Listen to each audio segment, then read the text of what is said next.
তোমার কাছে তোমার রহমতের ছোঁয়া দিয়ে বেহেশতে একটি শ্রেষ্ঠ ঘর বানিয়ে রেখো।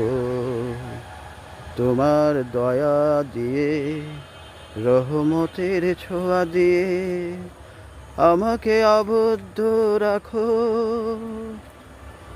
তুমি রহমত দেওয়ার পরে বক্রতা দিও না আমাকে। তোমার ছোঁয়া দিয়ে রেখো তোমার কাছে বেহেশতের উচ্চ মকামে। যদি আমি পাই তোমার রহমতের ছোঁয়া, ধন্য আমার দুনিয়া আখিরাতের জীবন। তোমার নেয়ামতের জন্য এই ছোঁয়া, তোমার নিয়ামতের জন্য এই ছোঁয়া। আমিন।